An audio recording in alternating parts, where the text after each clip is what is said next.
Si estás pensando en un cambio, atento a las oportunidades que se te presenten. Un anuncio y comenzamos. Llevamos con Rafa 20 años en los que hemos vivido grandes momentos. Ahora ha llegado el tuyo. Aprovecha que vuelven los 10 días Kia del 13 al 24 de febrero para conducir tu Kia favorito desde solo 14.800 euros. Consulta condiciones en kia.com. Kia. Movement that inspires.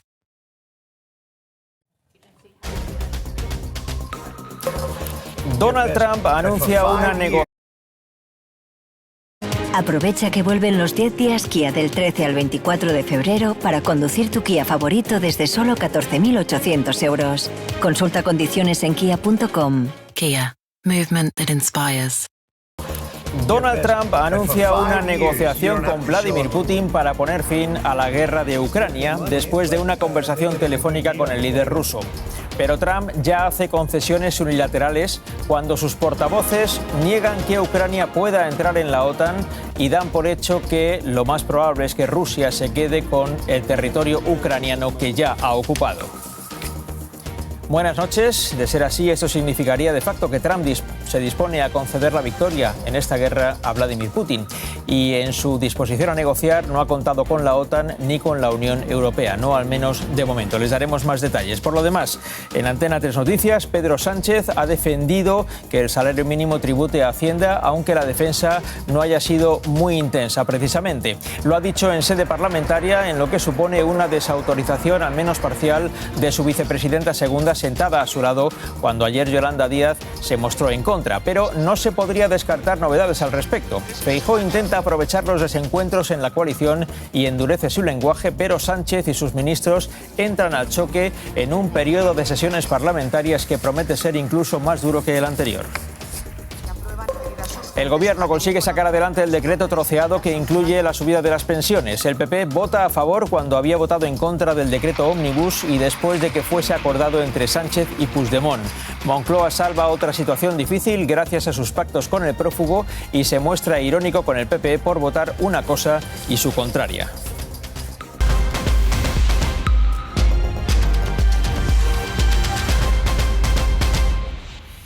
Entra dentro de lo que se considera normal que dos partidos tengan discrepancias incluso cuando gobiernan en coalición. Cada cual tiene su propia personalidad y sus particularidades ideológicas. Es menos común que dos partidos que gobiernan juntos muestren sus diferencias en público con tanta virulencia como lo han hecho PSOE y Sumar ante la decisión del sector socialista de que el salario mínimo tribute por el IRPF. Que se enfrentaran dos ministras en la sala de prensa de Moncloa y a la vista de todos ha dejado en shock al Gobierno, que ahora trata de quitar importancia a lo ocurrido, aunque de momento sin mucho éxito. Hoy las protagonistas y los actores secundarios del espectáculo de ayer han tratado de poner su mejor cara al llegar al Congreso, donde se ha reanudado la actividad parlamentaria. Intentan recomponer las piezas de un jarrón que se ha hecho pedazos, pero un jarrón que se rompe nunca queda igual que antes de romperse. No, al menos de momento, porque las escenas de ayer en Moncloa están demasiado presentes todavía en el ánimo de quienes tratan de recomponer ese jarrón. Seguramente por la propia velocidad informativa, como se dice coloquialmente, saltamos las pantallas demasiado rápido. Que no hubo ni deliberación en el Consejo de Ministros, ninguna. Esa parte que dicen que se lleva Hacienda va directamente a consolidar y a mejorar los servicios públicos. La justicia fiscal empieza por arriba, no por abajo. Desde el Ministerio de Trabajo, competencialmente lo que teníamos que hacer, subir el salario mínimo interprofesional. Que es, por otro lado, lo que hoy se aprueba. Es que hoy se aprueba la subida del salario mínimo interprofesional. Digo la verdad, nos hemos enterado por la prensa y por ustedes. En fin, es lo único que le puedo decir. Me refiero a los hechos. Eso no es así, dijo la ministra portavoz ante las palabras de la vicepresidenta del Gobierno. Después de este espectáculo, los ministros de ambos partidos de la coalición han hecho un esfuerzo impostado por transmitir la sensación de que nada de lo que ocurre pasa factura a la coalición de Gobierno, de que todo va fenomenal entre ellos. Y los primeros han sido Pedro Sánchez y Yolanda Díaz. La vicepresidenta segunda se ha, por decirlo así, precipitado a sentarse en el escaño de su rival en este asunto, la vicepresidenta primera, María Jesús Montero, que no ha podido asistir al Parlamento por enfermedad. Yolanda Díaz ha aprovechado la circunstancia para hacerse fotos de aparente complicidad con el presidente y con otros ministros, rodeados, eso sí, por las cámaras. Pero luego han llegado las intervenciones ante el hemiciclo y ahí Pedro Sánchez ha hecho una tímida defensa de que el salario mínimo tribute por el IRPF. Es decir, entre su vicepresidenta primera Montero y su vicepresidenta segunda Yolanda Díaz, el presidente ha dado su apoyo a Montero, aunque lo haya hecho de forma indirecta, parcial y tangencial en una respuesta a Feijóo. Este debate lo tenemos porque el Gobierno de España ha subido en estos 7 años el 61% del salario mínimo interprofesional. El 61%. Con ustedes siempre en contra, señoría. Y hemos desmontado todos los dogmas neoliberales que ustedes durante la crisis financiera implementaron diciendo aquello de que no se subía el salario mínimo interprofesional para poder crear empleo. Pues mire, hemos subido el 61% el salario mínimo interprofesional y tenemos 22 millones de ocupados en nuestro país. Ha preferido hablar mucho más de la subida del salario mínimo que de la tributación en el IRPF, aunque ya veremos qué es lo que ocurre, porque nunca se puede descartar en este gobierno que pueda haber un cambio de criterio para salvar una situación. El Partido Popular cree haber encontrado un punto débil en las discrepancias internas en el gobierno y se ha mofado ciertamente de Yolanda Díaz como líder del Sumar y heredera de la vicepresidencia. Escuchen. Quedarse con la mitad de la subida del salario mínimo ni es progresista ni es justicia social. Por cierto, señoría, el paripé que ayer montaron los ministros de Sumar con los ministros socialistas, señora Díaz, a Pablo Iglesias esto no se lo habrían colado. Yolanda Díaz ha intentado hoy esquivar el choque directo con el sector PSOE del gobierno, pero sí ha querido responder a las críticas que desde el PSOE se lanzan fuera de cámara. Aseguran que en la subida del salario mínimo del año pasado Díaz sí estaba de acuerdo con la tributación del IRPF y que ahora ha cambiado de criterio. La ministra de Trabajo lo desmiente. Presidenta, buenos días. No he podido. Los socialistas dicen que usted defendió en el pasado que las rentas del IRPF tributaran, del SMI tributaran. Le conmino a que repase usted la discusión que tuvimos el año pasado, que fue idéntica a esta. Sumar siempre ha defendido lo mismo. Y repasen ustedes sus crónicas. Y lo importante de estos días es que hemos subido el salario mínimo interprofesional. En la rueda de prensa del Consejo de Ministros de ayer, Yolanda Díaz y la ministra Pilar Alegría hicieron públicas sus discrepancias, como han visto hace un momento. Pero hoy la portavoz modera el tono. ¿Cómo vivió usted el choque que vimos ayer en el Consejo de Ministros? ¿Se arrepiente de algo de lo que ocurrió? Bueno, yo me siento muy orgullosa de haber sido capaces de aprobar una subida de un 61% del salario mínimo. Saben que nos encontramos con un salario de 735 euros, un salario absolutamente indigno que fue la herencia del Partido Popular, y después de estos más de 6 años de gobierno le hemos dado la vuelta a esa realidad y en estos momentos son más de 2,5 millones de trabajadores y trabajadoras que perciben, como digo, un 61% más de salario mínimo. Rectificación. Gracias. Pilar Alegría prefiere hablar de otro tema. Los pasillos del Congreso, lo acaban de ver, se han convertido hoy en el escenario en el que han coincidido la mayoría de los protagonistas de esta crisis. Raúl Marqueta ha sido testigo de todo ello. Raúl. Sí, Vicente, y en algún momento era como si nada. La intención era mostrar cierta normalidad y hasta el punto de que el presidente del gobierno, en un momento concreto, ante decenas de fotógrafos, de periodistas, le pregunta a Yolanda Díaz por un libro que traía hoy, hablan, se ríen, hay alguna carcajada, en fin. Luego ya en privado, pues nadie niega lo evidente, la discrepancia está ahí, pero lo que nos dicen desde Moncloa es que tampoco PSOE y Sumar pueden estar de acuerdo en todo. Era el tema del que todo el mundo hablaba esta mañana en los pasillos del Congreso. ¿Cómo vivió el choque de ayer? Sus consecuencias, el foco de cualquier conversación. Gracias. Y varias posturas para afrontarlo, porque mientras algunos admitían lo evidente, pues los choques nunca son agradables, ¿no? Otros preferían quitar hierro a esta situación. Que hay que desdramatizar. No creo que hayamos sacado ningún cuchillo. O directamente ni pronunciarse sobre este choque. Pero ya ves que siempre voy tardísimo. Yo estoy aquí pico pala con la vivienda. Tengo una reunión, gracias. Los socios reprochan al gobierno la imagen que ayer dieron en rueda de prensa. De insolvencia, de incluso de caos, de irresponsabilidad. Yo le pido al PSOE que deje de cagarla. Pero a su salida, Pedro Sánchez con solo 2 palabras trataba de defender la estabilidad de la coalición. Presidente, ¿hay crisis con Sumar? En absoluto. Niega una crisis que sí que podría desatar otro as en la manga que tiene el gobierno, vetar las iniciativas que se han presentado en el Congreso por suponer un desajuste en las cuentas públicas, y aquí se incluiría la que ha llevado a la Cámara Sumar. También la política internacional ha tenido su protagonismo en esta sesión de control al gobierno. Esther Vaquero. Se ha hablado de la postura del gobierno con Venezuela, se ha hablado de casos de corrupción y también de Trump y su política arancelaria. Dice Abascal concretamente que Trump impondrá aranceles a España porque Sánchez cae mal. Volvemos contigo, Raúl. Sí, y además, pues otro día más, el Partido Popular repasa los casos judiciales que salpican al gobierno, con especial énfasis en el que afecta al fiscal general del Estado.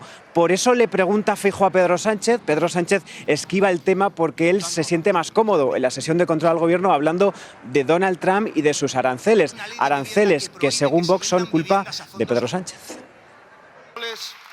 Haciendo suya la frase con la que Sánchez defendió al fiscal general. ¿Quién va a pedir perdón? Rescatando cada caso judicial que cerca al gobierno. ¿El fiscal general? ¿Su hermano? ¿Su mujer? Es en lo que Feijóo quiere centrar su oposición, casos judiciales que Sánchez ha preferido evitar. Su objetivo era otro, sacar pecho, presentarse como modelo a seguir. El gobierno funciona y a pesar de ustedes, España avanza. Así trataba de esquivar los dardos en medio de continuos reproches. ¿Está el fiscal general del Estado encubriendo al ministro de Justicia? Pedir perdón por sus insinuaciones, por sus mentiras y por sus calumnias. Y con la vista más puesta fuera que dentro del hemiciclo, porque hoy las medidas de Trump se ha puesto chulo. También han llegado a la Cámara. Tendremos aranceles por su culpa. Mientras de falta de valentía es de lo que Rufián ha acusado al gobierno. No ser un puñetero facha es woke. Reclama un plan, firmeza ante lo que definen como ola reaccionaria, la misma que Bolaños. ¿Usted está más cerca de los ultras de la Madrid Fashion Week del fin de semana pasado o del Partido Socialista? Yo pregunto, usted contesta. Ha vuelto a usar para atacar al PP. También hoy ha salido adelante en el Congreso el decreto pactado entre PSOE y Junts que incluye la revalorización de las pensiones, bonificaciones al transporte y ayudas a los afectados de la Dana. El PP, recordarán, ha votado a favor después de haber votado en contra del decreto ómnibus que ya incluía esas medidas, y el ministro Bolaños no ha desperdiciado la ocasión. ¿Cambian ustedes de voto con unos argumentos tan cambiantes como ridículos? Gracias por su cambio de voto. Cuando los ciudadanos necesiten ayuda, no les esperan a ustedes, pero nosotros estaremos siempre ahí. Gracias. Decir que el Partido Popular ha votado en contra de la revalorización de las pensiones es tratar a los españoles por idiotas, y a sus votantes especialmente. Pues siempre les dijimos que apoyaríamos la prórroga de las ayudas. El resto del contenido del Real Decreto, que si bien, como digo, se ha modificado sustancialmente, no nos gusta. Esa votación la ha ganado el Gobierno, pero hay otra que ha perdido, y es significativa aunque no sea vinculante para Moncloa. El PP ha presentado una proposición para alargar la vida de las centrales nucleares que el Gobierno está en proceso de cerrar. Pues bien, el Partido Popular ha ganado la votación con el apoyo de Vox, pero lo más relevante es que Moncloa ha salido derrotada porque los independentistas de Junts y de Esquerra se han abstenido, facilitando así la victoria del PP. Y ha sido de esta manera porque Junts y Esquerra no quieren que se cierren las centrales nucleares de Tarragona, aunque, como ya decimos, la votación no es vinculante para el Gobierno. Los de Puigdemont insisten hoy en tener más privilegios que el resto de comunidades autónomas. La portavoz de Junts, Míriam Nogueras, insiste en el discurso de que la vida en Cataluña es más cara que en otros territorios. No es lo mismo vivir con el salario mínimo en Cataluña que en Extremadura. No es lo mismo criar a un hijo en Cataluña. Es mucho más caro que, por ejemplo, en Andalucía.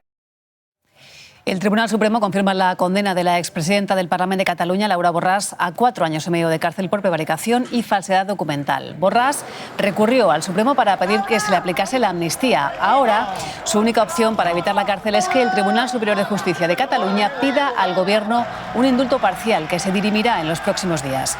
Desde Junts hablan de lawfare. La justicia española se va consolidando como el Guantánamo de la justicia europea. Y hoy asistimos a un episodio que lo confirma. Y nosotros, frente a eso, plantaremos cara. José Luis Rodríguez Zapatero ha estado hoy en Espejo Público con nuestra compañera Susana Griso y el expresidente del Gobierno ha hablado sobre la causa judicial que afecta al fiscal general del Estado. Hay algunos supuestos de algunos procedimientos judiciales que a mí me llaman la atención y que me parecen más que discutibles. ¿A qué se refiere exactamente? Me refiero al caso, a la imputación del fiscal general del Estado. Tendrá que tener, si es que se produce un juicio, una sentencia, hay un tribunal constitucional, hay un tribunal de Estrasburgo, no hay revelación de secretos. Esta es mi opinión. El fiscal general del Estado ha ampliado la queja enviada al Consejo General del Poder Judicial. García Ordiz reprocha la difusión en el informe de la Guardia Civil, de la UCO, de datos personales que considera absolutamente innecesarios y denuncia que los investigadores se excedieron desglosando el tráfico de llamadas de varios meses, más allá del límite temporal que fijó el juez.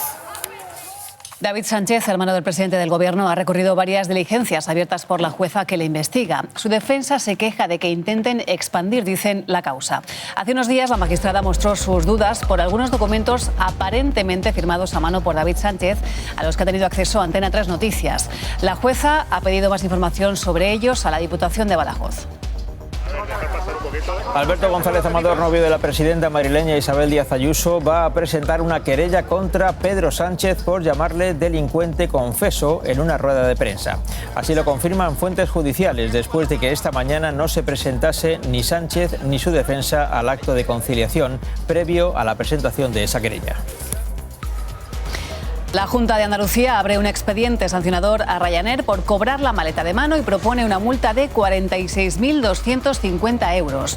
Es la primera comunidad en tomar una decisión, así que además se suma a la multa impuesta por el Ministerio de Consumo.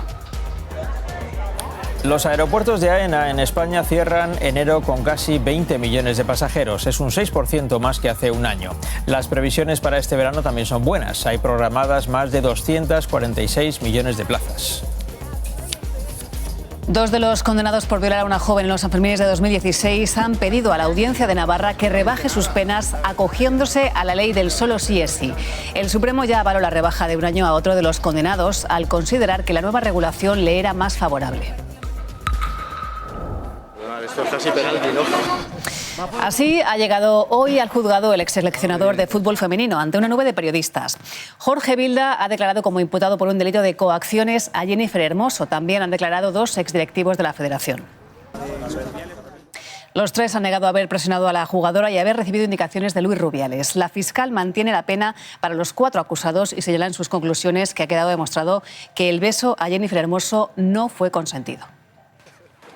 Vilda dice que se enteró de toda la polémica, la bola mediática que se estaba organizando en torno al beso. En el avión de vuelta a España y sin que Rubiales le obligase. Siempre fue motu propio, fue voluntad propia. Se acercó a hablar con el hermano de Jennifer Hermoso para tratar de que la jugadora quitase hierro al beso. Si podíamos buscar una fórmula para normalizar la situación. Insiste en que no hubo coacciones. En ningún caso, es falso. Otro de los directivos investigados, Albert Luque, también ha exculpado a Rubiales. Yo con Luis no tengo contacto en ningún momento. Asegura que después del escándalo quiso hablar con Jennifer solo como amiga. ¿Cómo te encuentras, Jenny? ¿Te puedo ayudar en algo? Y ha pedido disculpas por el mensaje en el que la llamaba mala persona. Es un WhatsApp desafortunado. En la misma línea se ha defendido Rubén Rivera, que niega haber presionado a Hermoso en el viaje a Ibiza. No fui enviado, es que era mi trabajo estar allí.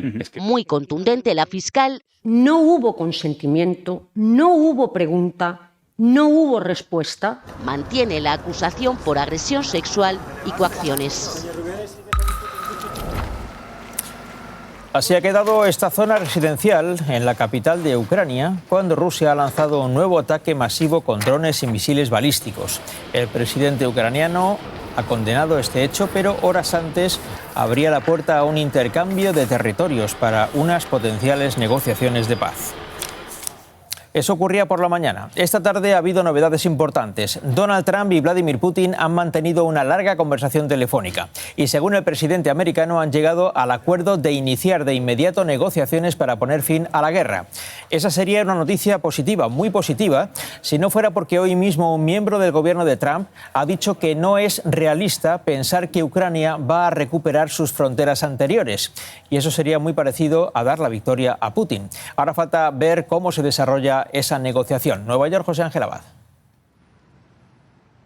Vicente, esta ha sido una llamada en la que ha sido tan importante el de qué se ha hablado, que han sido de casi todos los temas internacionales, como el cómo han hablado Trump y Putin, que ha sido con un tono de cercanía que les ha llevado no solo a invitarse mutuamente a visitar ambos países, sino también a ponerse de acuerdo en una negociación con la que ahora sí, 3 años después, Estados Unidos reconoce formalmente que se acabó el apoyo sin límite a Ucrania frente a Rusia.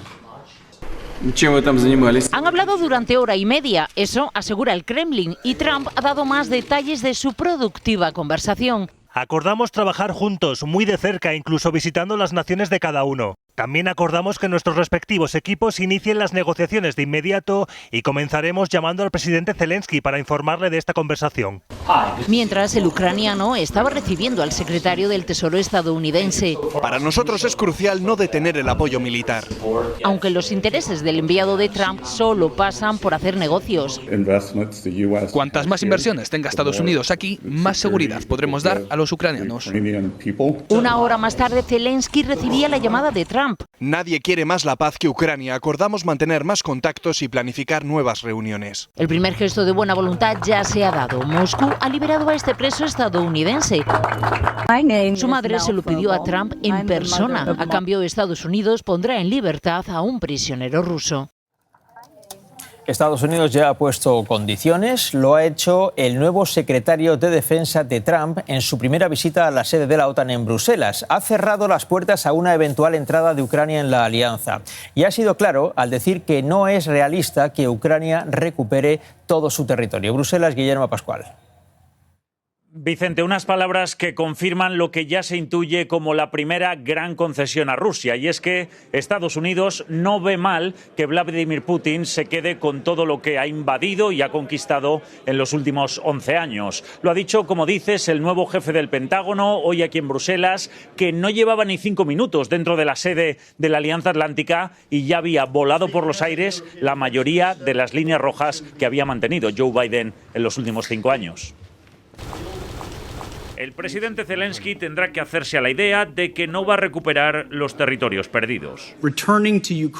Volver a las fronteras ucranianas de 2014 no es algo realista, decía el jefe del Pentágono. Pelear por eso, asegura, solo prolongaría la guerra. Trump quiere que sean los soldados europeos los encargados de velar porque se cumpla el alto el fuego. Eso sí, no estarían cubiertos por la defensa colectiva de la OTAN y además deja claro que de ninguna manera habrá tropas de Estados Unidos desplegadas en Ucrania. Washington mete presión para que los aliados gasten más en defensa. Apuntan al 5% y el propio secretario general le toma la palabra a Estados Unidos. No podremos defendernos en 4 o 5 años si seguimos gastando lo mismo. Mark Rutte le pide a países como España que eleven de manera urgente su inversión militar, como muy tarde este mismo verano. Desde París, el ministro español de Asuntos Exteriores se ha referido a esa posible negociación para alcanzar la paz en Ucrania. Dice José Manuel Álvarez que se debe tener en cuenta al pueblo ucraniano y respetar la Carta de Naciones Unidas. España está junto a Ucrania para conseguir que una guerra injusta no termine nunca con una paz injusta. Y en Washington, Donald Trump ha otorgado más poder del que ya tiene a Elon Musk con la firma de un nuevo decreto. Lo ha escenificado así con la presencia del magnate y de su hijo pequeño en el despacho oval de la Casa Blanca. Trump da vía libre a Elon Musk para recortar el máximo del posible gasto público que tiene Estados Unidos y reducir el tamaño de la administración. El decreto permite llevar a cabo despidos a gran escala. Vamos allí al punto. Despidamos a Elon Musk. Esta campaña de congresistas demócratas es de momento una fantasía. Trump ha dado su bendición a Musk, compartiendo el despacho oval con él y uno de sus muchos hijos y concediéndole plenos poderes para recortar un déficit que, cuenta el magnate espacial, alcanza cifras estratosféricas. Tenemos un déficit de $2 billones y si no hacemos algo al respecto, el país irá a la quiebra. El hombre más rico del mundo se pone a la defensiva cuando le recuerdan que nadie le ha votado. La gente votó por una reforma gubernamental importante y eso es lo que la gente va a obtener.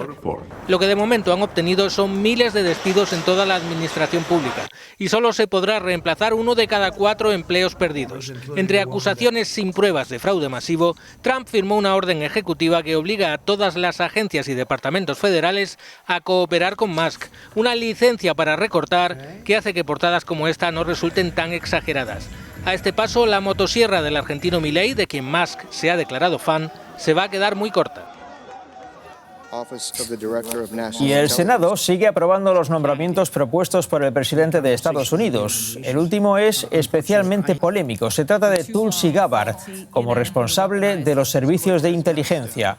Veterana militar y excongresista del Partido Demócrata, justificó en su día la invasión rusa de Ucrania y se mostró comprensiva con el dictador sirio al-Assad. La Unión Europea y Canadá quieren estrechar relaciones para hacer frente a la política arancelaria de Donald Trump. El primer ministro canadiense se ha reunido con la presidenta de la Comisión Europea para valorar la respuesta. Volvemos a Bruselas, Guillermo.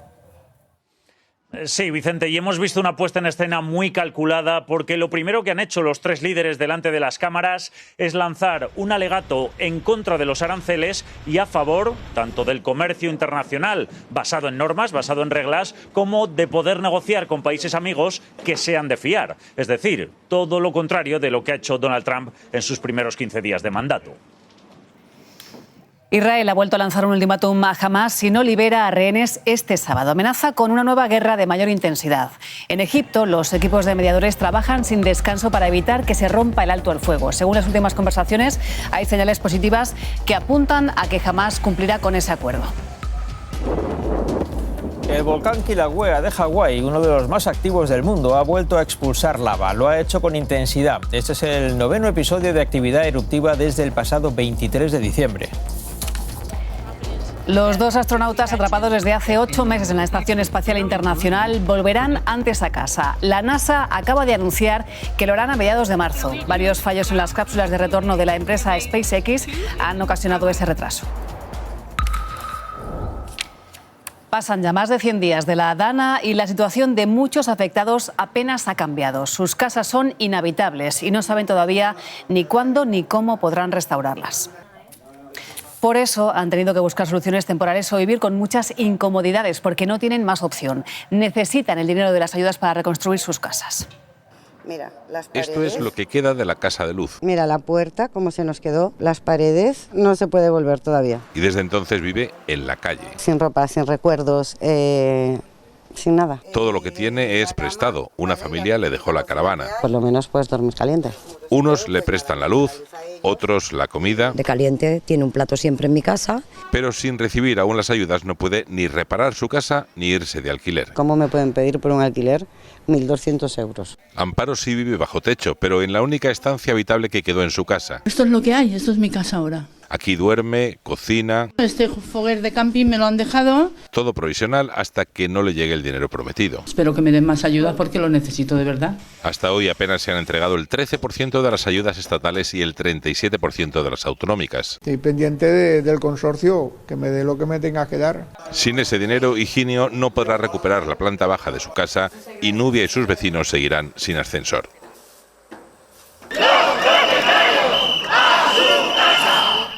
Cientos de personas se concentran frente a un edificio ocupado y consiguen que los ocupas se marchen. Ha ocurrido en la localidad vizcaína de Portugalete. Los dueños aún no han podido regresar. Así atracó este delincuente una tienda en Murcia con una máscara de Anonymous. Hirió al dependiente con un cuchillo y ha sido detenido junto a su cómplice que le esperaba a la salida. Detenidos 2 ladrones de cajeros automáticos que utilizaban explosivos para reventar las máquinas y llevarse el dinero. Lo hacían en sucursales de La Rioja y Navarra. Así consiguieron hacerse con cerca de 20.000 euros. La mayoría de las contraseñas más utilizadas en España pueden ser hackeadas en pocos segundos. Es la conclusión del último estudio realizado por una empresa de ciberseguridad. Seguimos utilizando combinaciones muy simples y predecibles que repetimos en todas las plataformas.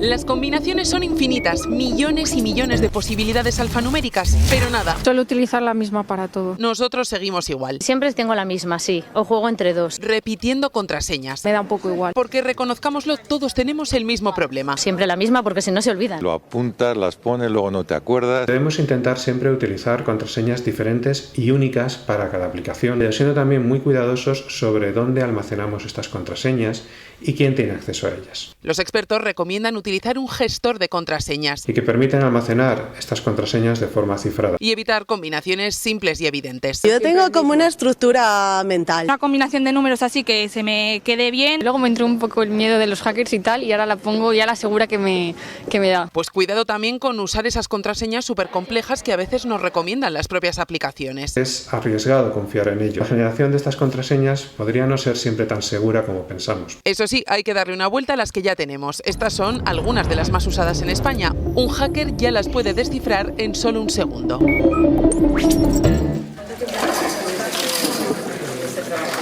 Los Reyes han conocido hoy las historias de superación de los pacientes del Hospital Nacional de Parapléjicos en Toledo, a quienes han trasladado mensajes y gestos de ánimo. Han comprobado cómo las nuevas tecnologías y el apoyo de los sanitarios ayudan a pequeños y mayores con lesiones medulares. Este centro público de referencia ha cumplido 50 años. Les hablamos ahora de un fenómeno que lo fue entre los jóvenes de nuestro país allá por 2008. Ahora, con nuevos alumnos y la misma frescura, vuelve Física o Química, la nueva generación. Se estrena en A3 Player el domingo, pero esta noche celebra su premiere en Madrid. Gonzalo del Prado.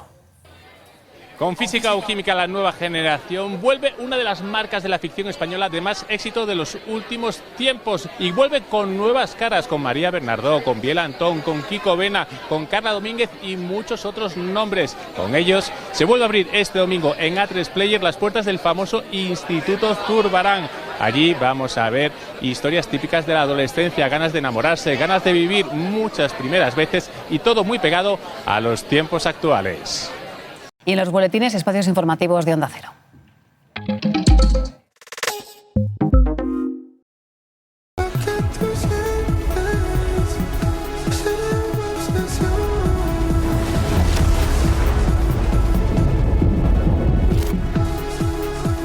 Nuevo Cupra Formentor por 29.990 euros. Descubre más en cupraofficial.es.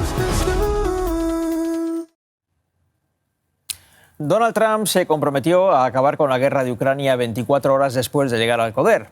Eso no ocurrió, pero hoy sí ha acordado con Putin iniciar negociaciones. Y el presidente americano ya insinúa, lo hace su gente, sus colaboradores, que los ucranianos no pueden aspirar a recuperar todo su territorio. Si ese es el acuerdo de paz, Putin habrá ganado la guerra a Ucrania y también a Occidente, igual que hace 11 años cuando se anexionó Crimea. España a 12 de febrero de 2025. Buenas noches. Hasta mañana. Buenas noches.